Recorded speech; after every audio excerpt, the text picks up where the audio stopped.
유나의 달림 톡톡 시작합니다.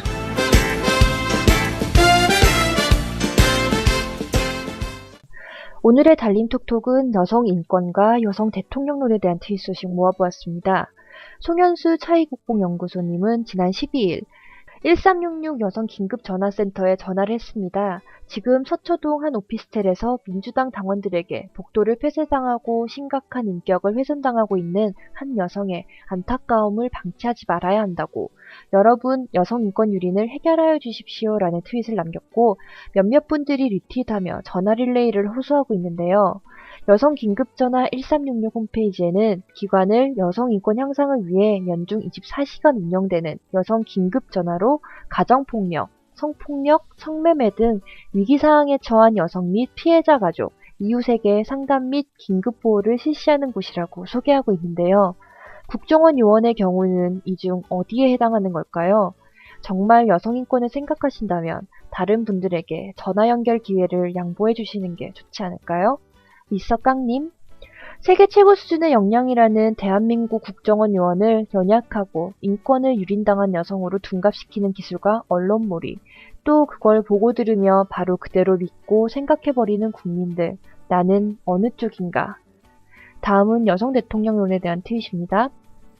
김정란님, 여성 대통령이 그 자체로 혁신이라는 것은 새빨간 거짓말.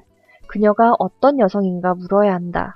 남성이 하던 구태스러운 일을 여성이 한다면 어떻게 혁신적이라 볼 수 있나? 아우슈비츠 학살을 히틀러가 아니라 그의 연인 에바 브라운이 저질렀다면 정당한 행위가 되는가? 이미지님, 박근혜 집 앞에서 삼천배하고 있는 영남대 의료원 여성해고자, 박근혜가 국민 대통합, 여성 대통령을 말하는 걸 보면 정말로 분노가 치밀죠. 정작 1년이 넘도록 집 문턱에서 이런 식으로 투쟁하고 있는데 눈길 한번 안 주면서.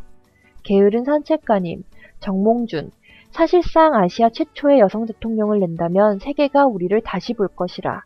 사실상의 아시아에 필리핀이 제외된 건지는 모르겠지만 1986년 피플파워 민주화 운동으로 당선된 아키노 대통령이 여성이지 독재 권력을 무너뜨리고 말이야.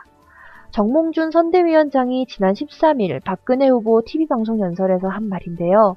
같은 날 여성계는 새누리당과 박근혜 후보는 여성 대통령을 말할 자격이 없다는 제목으로 유권자 호소문을 발표했습니다. 지수바라기님, 경남지역 여성활동가 1219명, 여성 인권을 외면해온 박근혜 후보의 여성 대통령론은 허구다. 1979년 부마 민중항쟁 시 여대생을 불법 체포하려 수십 차례 선고문을 자행했음에도 그 당시 퍼스트레이디였던 박근혜는 33년간 모르쇠였다. 뿌띠마망님, 부마항쟁 피해자 중년 여성 눈물 호소. 100여 차례 성희롱, 성추문, 성고문 당할 때 박근혜 당신은 그때 뭘 했는가? 당신을 생각하면 아직도 살이 떨린다. 여성 대통령 운운할 자격조차 없다. 로라38님, 원로 여성학자 이희효재 선생님이 멀리 진해에서 전화를 주셨다. 여성 인권을 억압해온 박정희 정권의 잘못에 대한 성찰과 반성도 없이 진보 여성운동의 성과를 가로채 여성 대통령론을 들고 나온 박근혜 후보를 지지하는 여성들이 많다는 것이 말이 되냐고. 이희효재 선생님 등 여성계 인사 130명도 여성운동 성과에 무임승차하지 말라면서 여성을 위해 이렇다 한 법안을 만든 적도 없고 여성 대통령을 내세우면서 당내에 여성 정책을 연구하는 싱크탱크도 없다라고 지적하셨습니다. 아름다움 청년님, 선관위 벽보에서 박근혜 후보는 준비된 여성 대통령을, 문재인 후보는 사람이 먼저다를 가치로 내세웠다. 둘의 중요한 차이점은 박근혜 후보는 자기를 앞세우고 문재인 후보는 타인을 앞세운다는 것. 팍팍한 삶을 어루만져줄 후보, 답이 나왔지요? 오늘의 트윗 뉴스 여기까지입니다. 안녕히 계세요. 12월 19일 여러분의 한 표로 세상을 바꿀 수 있습니다. 투표해주세요.